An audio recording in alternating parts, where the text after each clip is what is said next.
Oi gente, tudo bem com vocês? No vídeo de hoje falaremos do sistema articular. Mais vídeos sobre outros assuntos você encontra no canal.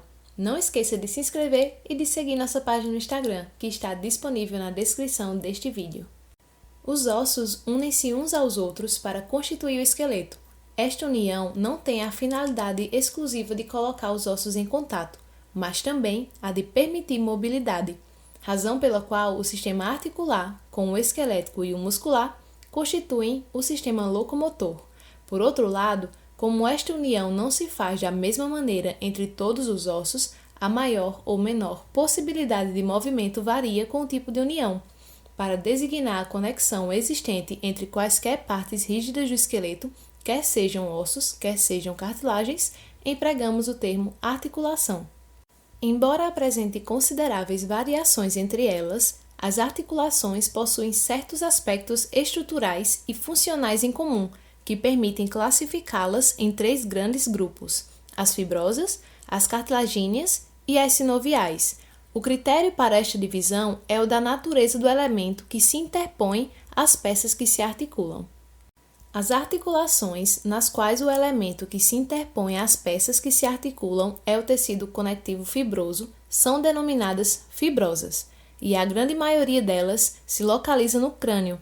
É evidente que a mobilidade nestas articulações é extremamente reduzida, embora o tecido conectivo interposto confira uma certa mobilidade ao crânio. Existem dois tipos de articulações fibrosas, as sindesmoses e as suturas. As sindesmoses possuem uma grande quantidade de tecido conectivo, que pode formar ligamento interósseo ou membrana interóssea. Um exemplo típico de sindesmose é a tibiofibular, que se faz entre as extremidades distais da fíbula e da tíbia, e a sindesmose dento-alveolar, que se faz entre os dentes e os alvéolos dentários, tanto da maxila quanto da mandíbula, chamada de gonfose. As suturas possuem menos tecido conectivo do que as sindesmoses e são encontradas principalmente entre os ossos do crânio. A maneira pela qual as bordas dos ossos articulados entram em contato é variável, identificando-se em sutura plana, sutura escamosa, sutura serrátil e esquindilese, caracterizando os tipos de sutura. A sutura plana é a união linear retilínea ou aproximadamente retilínea. Já a sutura escamosa é a união em bisel. A sutura serrátil tem união em linha denteada e a esquindilese é a articulação que se verifica entre uma superfície em forma de crista de um osso, a qual se aloja em uma superfície em forma de fenda de outro osso. No crânio, a articulação entre os ossos nasais é uma sutura plana, entre os parietais, uma sutura serrátil, e entre o parietal e o temporal, uma sutura escamosa. No crânio do feto e do recém-nascido, onde a ossificação ainda é incompleta, a quantidade de tecido conectivo fibroso interposto é muito maior, explicando a grande separação entre os ossos e uma maior mobilidade. É isto que permite, no momento do parto, uma redução bastante apreciável do volume da cabeça fetal, pelo cavalgamento dos ossos do crânio. Esta redução de volume facilita a expulsão do feto. A separação entre os ossos é devida à presença de maior quantidade de tecido conectivo fibroso, existindo pontos que são denominados de fontículos, em que esta quantidade é ainda maior. Esses pontos são fracos na estrutura do crânio, vulgarmente chamados de moleiras, e estas desaparecem quando se completa a ossificação dos ossos do crânio. Na idade avançada, pode ocorrer ossificação do tecido interposto, chamado de sinostose, fazendo com que as suturas, pouco a pouco, desapareçam e com elas a mobilidade da calvária craniana também. Falando agora das articulações cartilagíneas. Neste grupo, as articulações entre os ossos ocorrem pela interposição de uma camada de cartilagem. Quando se trata de cartilagem hialina, temos as sincondroses, quando as superfícies ósseas, revestidas por fina camada de cartilagem hialina, se articulam pela interposição de uma fibrocartilagem espessa, tem-se a sínfise. Em ambas, a mobilidade é reduzida. As sincondroses são raras, e um exemplo mais típico é a sincondrose esfenooccipital, que pode ser visualizada na base do crânio, mostrada na figura acima do lado direito. Exemplo de sínfise encontramos na união, no plano mediano, entre as porções púbicas dos ossos do quadril, constituindo a sínfise púbica. Também as articulações entre os corpos das vértebras podem ser consideradas como sínfise, uma vez que se interpõe entre elas um disco de fibrocartilagem, que é o disco intervertebral. Agora falando sobre as articulações sinoviais. A mobilidade exige livre deslizamento de uma superfície óssea contra outra. Isto é impossível quando entre elas interpõe-se um meio de ligação, seja conectivo fibroso, seja cartilagíneo. Para que haja o grau desejável de movimento em muitas articulações, o elemento que se interpõe às peças que se articulam é um líquido denominado sinóvia, ou líquido sinovial. Deste modo, os meios de união entre as peças esqueléticas articuladas não se prendem nas superfícies de articulação, como ocorre nas articulações fibrosas e cartilagíneas. Nas articulações sinoviais, o principal meio de união é representado pela cápsula articular, que é uma espécie de manguito que envolve a articulação, prendendo-se nos ossos que se articulam. O corte frontal de uma articulação sinovial mostra a presença de uma cavidade articular. A cavidade articular é um espaço em forma de fenda, onde se encontra a sinóvia. Este é o lubrificante natural da articulação, que permite o deslizamento com mínimo atrito e desgaste. A cápsula articular, a cavidade articular e a sinóvia são características da articulação sinovial. As superfícies articulares entram em contato numa determinada articulação sinovial. Estas superfícies são revestidas em toda a sua extensão por cartilagem hialina, que representa a porção do osso que não sofreu ossificação. Em virtude desse revestimento, as superfícies articulares se apresentam lisas, polidas e de cor esbranquiçada. São superfícies de movimento e, portanto, suas funções estão condicionadas a esta característica. A redução da mobilidade na articulação pode levar à fibrose da cartilagem articular, com anquilose da articulação e consequente perda de mobilidade. A cartilagem articular é avascular e não possui também inervação. A sua nutrição, principalmente nas áreas mais centrais, é precária, o que torna a regeneração, em casos de lesões, mais difícil e lenta. A cápsula articular é uma membrana conectiva que envolve a articulação sinovial como um manguito. Apresenta-se com duas camadas, a membrana fibrosa, externa, e a membrana sinovial, interna. A membrana fibrosa é mais resistente e pode estar reforçada em alguns pontos por feixes também fibrosos, que constituem os ligamentos capsulares, destinados a aumentar sua resistência. Em muitas articulações sinoviais, existem ligamentos independentes da cápsula articular, denominados extracapsulares ou acessórios, e em algumas, como na do joelho, aparecem também ligamentos intraarticulares. Embora alguns ligamentos sejam considerados intraarticulares, eles são extrasinoviais, ou seja, ficam situados do lado de fora da cavidade articular, não sendo banhados, portanto, pela sinóvia. Ligamentos e cápsula articular têm por finalidade manter a união entre os ossos, mas, além disto, impedem o movimento em planos indesejáveis e limitam a amplitude dos movimentos considerados normais. A membrana sinovial é a mais interna das camadas da cápsula articular, é abundantemente vascularizada e inervada, sendo encarregada da produção da sinóvia ou líquido sinovial. Discute-se se a sinóvia é uma verdadeira secreção, mas é certo que contém ácido hialurônico, que lhe confere a viscosidade necessária à sua função lubrificante. Em várias articulações sinoviais, interpostas às superfícies articulares, encontram-se formações fibrocartilagíneas, os discos e os meniscos, que permitem uma melhor adaptação das superfícies que se articulam, tornando-as congruentes. Meniscos, com sua característica forma de meia-lua, são encontrados na articulação do joelho. Em determinadas articulações, como o ombro e o joelho, as superfícies em contato são incongruentes, ou seja, mostram diferentes graus de curvatura. Nessas condições, cria-se uma pequena área de contato entre os ossos articulados, produzindo grande pressão de contato, somada à manutenção do estresse mecânico em uma região muito localizada da cartilagem articular. Logo, o papel dos meniscos e dos discos é ampliar esta área de contato, reduzindo a pressão aplicada e distribuindo melhor o estresse mecânico. Os meniscos do joelho são frequentemente lesados, principalmente em atletas, e sua retirada cirúrgica é bastante comum.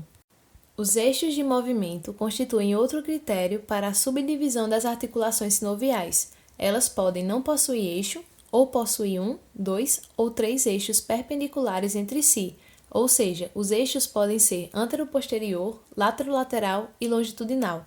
Na análise do movimento realizado, a determinação do eixo de movimento é feita obedecendo a regra, segundo a qual a direção do eixo de movimento é sempre perpendicular ao plano na qual se realiza o movimento em questão. Assim, todo movimento é realizado em um plano determinado e o seu eixo de movimento é perpendicular àquele plano. Os movimentos executados pelos segmentos do corpo recebem nomes específicos, e aqui falaremos apenas os mais importantes. Entre os movimentos ativos de uma articulação sinovial, podem ser identificados os movimentos de deslizamento, os movimentos angulares, os de rotação e os de circundução. Os movimentos de deslizamento ocorrem em articulações sinoviais, em que as superfícies que entram em contato são planas ou ligeiramente curvas, como acontece com as articulações intercuneiformes no pé.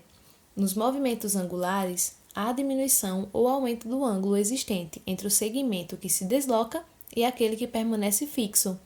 Quando ocorre a diminuição do ângulo, diz-se que há flexão. Quando ocorre o aumento, realizou-se a extensão.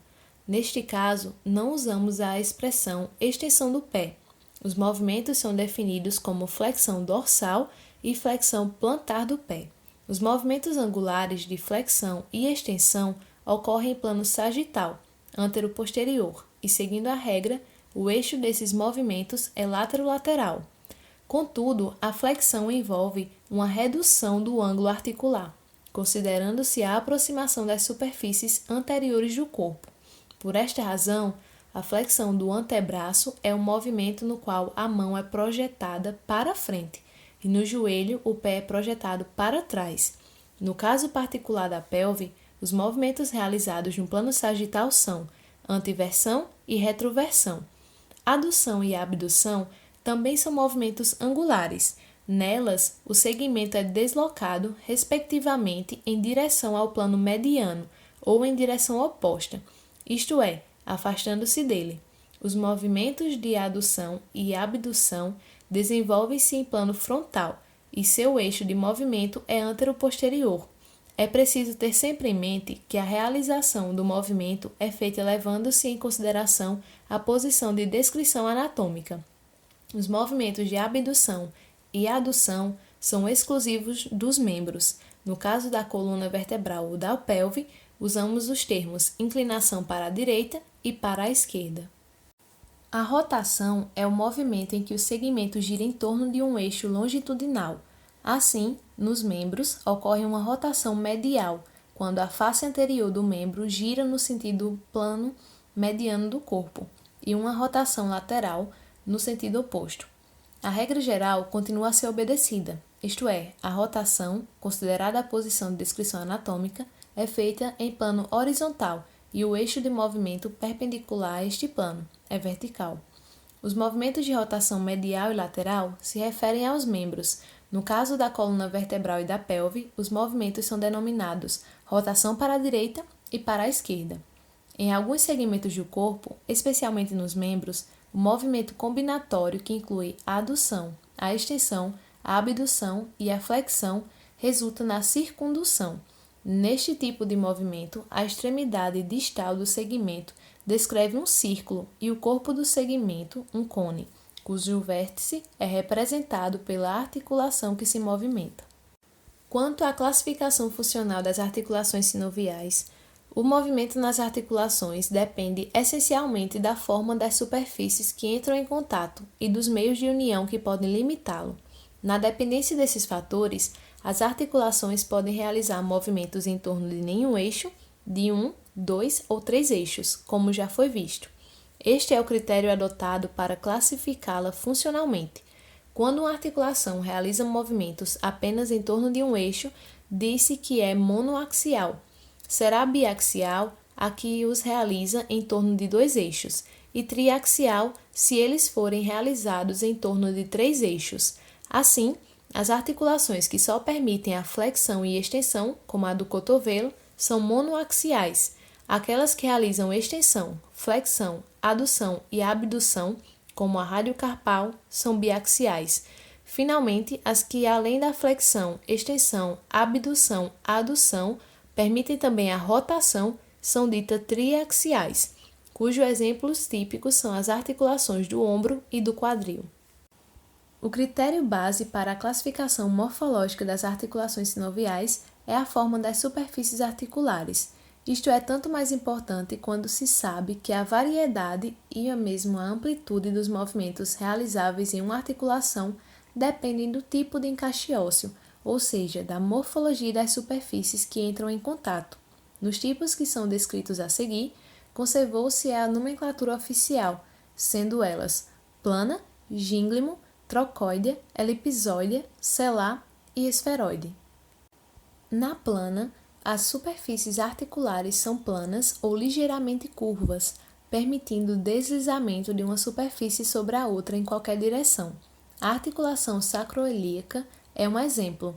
O deslizamento existe em todas as articulações sinoviais, mas nas articulações planas ele é discreto, fazendo com que a amplitude no movimento seja bastante reduzida. Entretanto, deve-se ressaltar que pequenos deslizamentos entre vários ossos articulares permitem apreciável variedade e amplitude de movimento. É isto que ocorre, por exemplo, nas articulações entre os ossos curtos do carpo, do tarso e entre as vértebras. O tipo gínglimo, também denominado endobradiça, os nomes referem-se muito mais ao movimento que elas realizam do que à forma das superfícies articulares, flexão e extensão, que são os movimentos angulares. A articulação do cotovelo é um bom exemplo de gínglimo, e a simples observação mostra como a superfície articular do húmero, que entra em contato com a una, apresenta-se em forma de carretel, realizando apenas flexão e extensão. As articulações sinoviais do tipo gínglimo são monoaxiais. Na trocoidea, as superfícies articulares são segmentos de cilindro. Estas articulações permitem rotação e seu eixo de movimento único é vertical, ou seja, elas são monoaxiais. Um exemplo típico é a articulação radioulnar proximal, responsável pelos movimentos de pronação e supinação do antebraço. Na pronação, ocorre uma rotação medial do rádio e na supinação, rotação lateral. Na posição de descrição anatômica, o antebraço está em supinação. As elipsóideas caracterizam-se pelas superfícies articulares discordantes, ou seja, uma côncava e a outra convexa, com raios de curvatura desiguais. O contorno das articulações assemelham-se a uma elipse. Estas junturas permitem flexão, extensão, abdução e adução, mas não a rotação. Possuem dois eixos de movimento, sendo, portanto, biaxiais. A articulação radiocarpal é um exemplo. Outro é a articulação temporomandibular, entre o osso temporal e a mandíbula. Na articulação do tipo selar, a superfície articular de uma peça esquelética tem a forma de sela, apresentando concavidade num sentido e convexidade em outro, e se encaixa numa segunda peça, onde a convexidade e a concavidade apresentam-se no sentido inverso da primeira. A articulação carpo-metacarpal do polegar é um exemplo típico. É interessante notar que esta articulação permite flexão, extensão, abdução, adução e rotação, consequentemente também a circundução, mas é classificada como biaxial. O fato é justificado porque a rotação isolada não pode ser realizada pelo polegar. Ela só é possível com a combinação dos outros movimentos. As articulações do tipo esferoide apresentam superfícies articulares que são segmentos de esferas e se encaixam em septábulos ocos. O suporte de uma caneta de mesa, que pode ser movimentada em qualquer direção, é um exemplo não anatômico de uma articulação esferoide. Este tipo de articulação permite movimentos em torno de 3 eixos, sendo, portanto, triaxial. Assim, a articulação do ombro, entre o húmero e a escápula, e a do quadril, entre o osso do quadril e o fêmur, permitem movimentos de flexão, extensão, adução, abdução, rotação e circundução. Esse tipo de associação entre a forma das superfícies e as possibilidades de movimento nem sempre pode ser feita. As articulações húmero-radial e talonavicular são do tipo esferoide, mas não realizam todos os movimentos propostos, pois essas articulações são compostas e, assim, dependentes de articulações vizinhas que limitam a sua ampla mobilidade. Articulações sinoviais simples e composta. Quando apenas dois ossos entram em contato numa juntura sinovial, diz-se que ela é simples, por exemplo, a articulação do ombro. Quando 3 ou mais ossos participam da articulação, ela é denominada composta. A articulação do cotovelo envolve 3 ossos, húmero, una e rádio. Denomina-se complexa a articulação sinovial, cuja cavidade articular está parcial ou totalmente dividida por um menisco ou por disco.